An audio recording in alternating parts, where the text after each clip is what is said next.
Hello. So we're going to talk about phrasal verbs.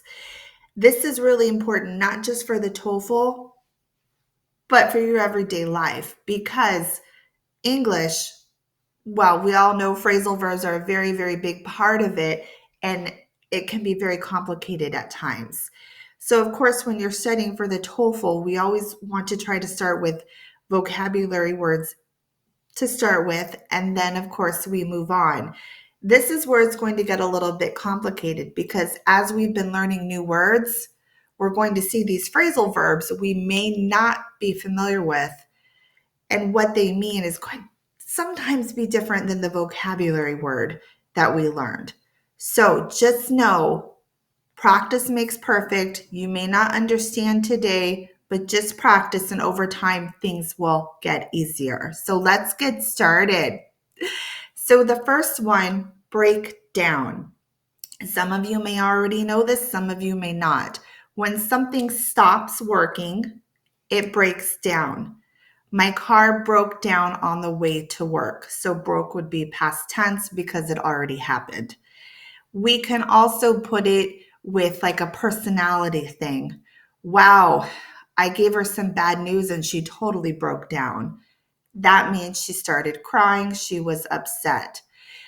You might have gotten a big delivery from Amazon or something, and you may have to break down the boxes to fit into your trash can, make smaller. So, those are a couple of examples of break down. So, let's go to the next one. Bring up. So if I want to mention something to you, bring up an idea or a topic, we bring that up.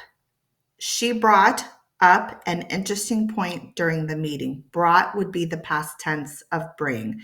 So if I want to say, I want to bring up to everyone's attention that we are closing early today, I'm introducing something, I'm telling you something. Please listen. So, anytime you want to tell something to somebody, you bring it up. All right, let's go to the next one. Call off. We're canceling something. They called off the wedding.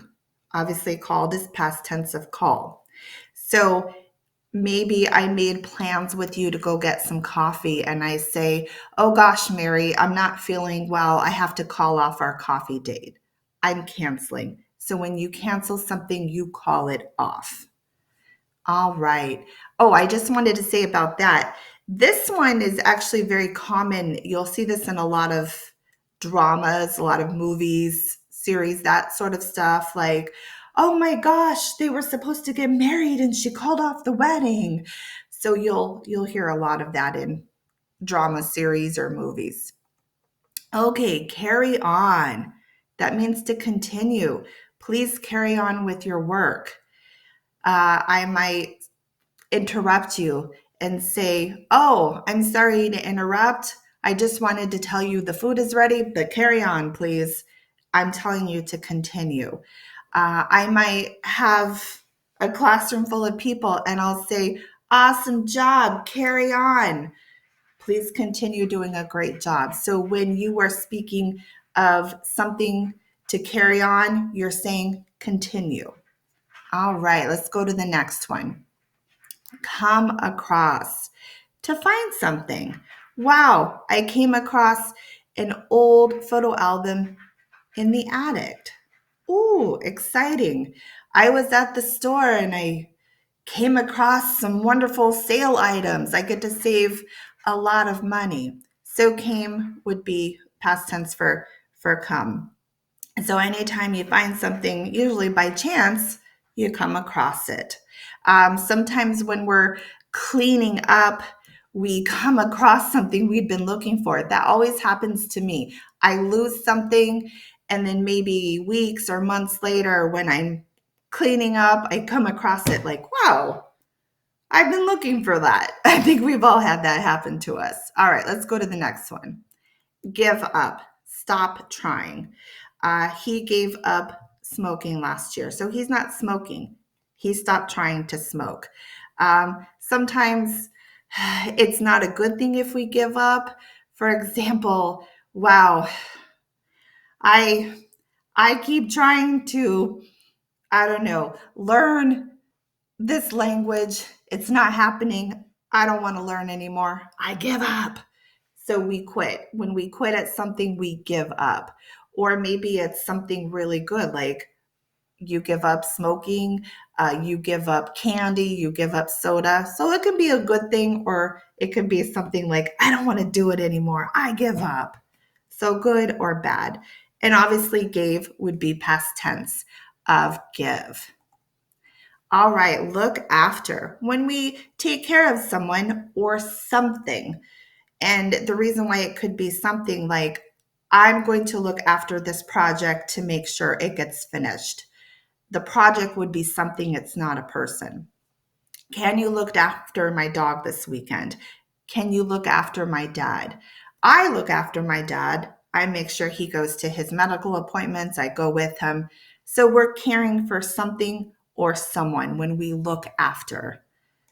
All right. Oh, you might say, can you look after your little brother after school? Meaning babysit, take care. Put off. We want to delay or postpone something. We had to put off the meeting. We'll have it next week. Wow, I really, really, really wanted to go to the pool and go swimming, but it's raining, so we're going to have to put it off for another time. So when you want to delay, postpone something for a short time or a long time, we put it off. All right, let's go to the next one. Run into. So past tense would be ran.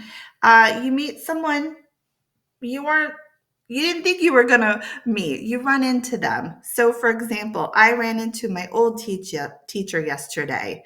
Maybe you went to the market to buy some bananas and you ran into your neighbor. Oh, wow, Peter, I'm so surprised I ran into you. I didn't even know you shopped here. So when we run into someone, it's wow, a surprise, unexpectedly. Now, there's another way you could use this. Uh, wow, I was driving in the parking lot. That car just ran into me, meaning the car hit my car and caused an accident. So you could technically use it that way as well. All right, turn down. Rejection. Ah! Or we refuse something, but I say rejection. So, for example, you apply for a job, you get that rejection notice. I'm sorry, we've selected somebody else. That means they turned you down. They rejected you, they said no. Or on the other hand, we can refuse something. She turned down the job offer. They offered her a job. She said no. She turned it down. Or you could say, wow, John asked me out for dinner, but I'm not interested, so I turned him down. You rejected John. Or you could say, wow, I really want to go out with this guy, but he turned me down. So it could be like a date, being rejected. We could say no to something, which we refuse. That means turn down. Now, a little bit of confusion. Some of you might have stayed at a fancy hotel, and somebody at the hotel might have asked you, would you like the bed turned down? It just simply means, would you like the blankets pulled down so you can go right into bed?